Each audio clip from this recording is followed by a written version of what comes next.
এটা তো আপনি চাইলে অবস্থা কেমন? আমার বাচ্চার শারীরিক অবস্থা ভালো না। আমি অনেক ইয়াতে আছি, জার্নিংয়ে অনেক কষ্টতে আছি, অনেক আমদানিতে রাখছি, অনেক কষ্টতে আছি। কিন্তু আপনার মিডিয়াতে অনেকে ধন্যবাদ আমার যে ইয়া করার জন্য।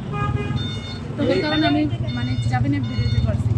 দলের প্রতিও আমার শ্রদ্ধা বা ভালোবাসা। হ্যাঁ, আমি খুশি।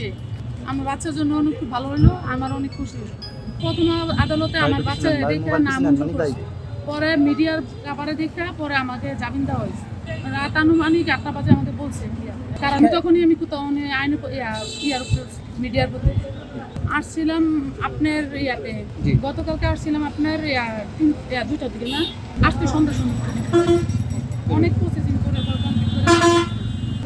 রাজনীতি করলে আমি একটা সাধারণ একটা কর্মী, আমার কোনো পদ জীবনে আমি একটা সাধারণ পদ নাই, এখন আমি একটা কর্মী, আমি দলকে ভালোবাসি। বলছে যুব মহিলাদের হিসেবে